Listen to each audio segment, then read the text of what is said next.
আচ্ছা, এখন জ্বর হলে অ্যালার্জির মতো কীরকম র্যাশ ওঠে, কিন্তু টেস্ট করলে চিকুনগুনিয়া বা ডেঙ্গু কোনো কিছু ধরা পড়ে না। তাহলে জ্বর হওয়ার পর কেন র্যাশ হয়? একদম অ্যালার্জির মতো পুরো শরীর ভরে যায়। আসসালামু আলাইকুম। যে যেখানে আছেন, আশা করি আল্লাহর রহমতে আমার আপু ভাইয়ারা ভালো আছেন। আমিও আল্লাহর রহমতে ভালো আছি। আমি আজকে বুটের ডাল দিয়ে নিমকি বানাবো। বুটের ডাল দিয়ে নিমকি বানাতে হলে তেমন কিছু লাগবে না। শুধু লাগবে ২ কাপ বুটের ডাল, ২ কাপ আটা, সামান্য হলুদের গুঁড়া, সামান্য মরিচের গুঁড়া, লবণ। আমি বুটের ডালটাকে ভালো করে ধুয়ে নিলাম। ঘন্টা ২ ভিজিয়ে রেখেছিলাম।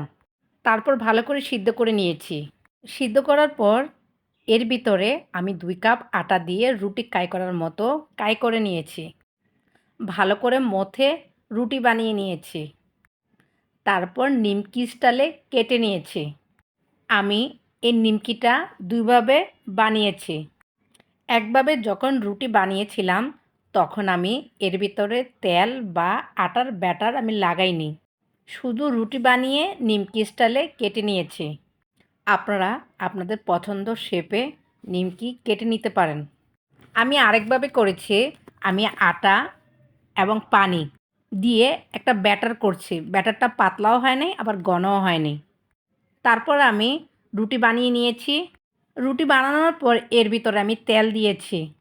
তেল দেওয়ার পর রুটিটার চারদিকে আমি ভালো করে তেলটা মেখে নিয়েছি।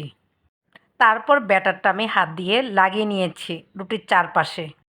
তারপর আমি পরোটার মতো ২ ভাঁজ করে নিয়েছি। ভাঁজ করার পর তারপরে এটাকে আমি ছোট করে নিয়েছি। এখন আমি আবার রুটি বানাবো। রুটি বানানো হলে আগের মতো আবার তেলটা চারদিকে লাগিয়ে নিব। আবার ব্যাটারটা রুটির চারদিকে লাগিয়ে নিব। পরোটার মতো ২ ভাঁজ করে নিব। তারপর বটে নিব বা ছোট করে নিব, আপনারা যা বলেন। তারপর ছুরি দিয়ে সুন্দর করে শেপ করে নিব। দেখেন আমার নিমকির কি সুন্দর শেপ হয়েছে। এখন এগুলোকে ভেজে নিব। চুলায় যখন তেলটা গরম হয়ে যাবে তখন এর ভিতরে নিমকিগুলো আমি দিয়ে দিব। এক পাশ ভালো করে ভেজে নিব। যখন এক পাশ ভালো করে হবে তখন আরেক পাশ উল্টিয়ে দিব।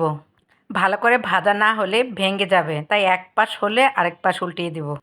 ২ পাশ যখন হয়ে যাবে তখন আমি একটি প্লেটে বা একটি পাত্রে তুলে নিব। এ তো আমার ২ পাশ হয়ে গিয়েছে। যে দেখেন কি সুন্দর ব্রাউন কালার হয়েছে। ব্রাউন কালার হলে তারপর নামাবো। এই যে দেখেন আমার নিমকির ফাইনাল লুক। সবাই ভালো থাকবেন। আল্লাহ হাফেজ।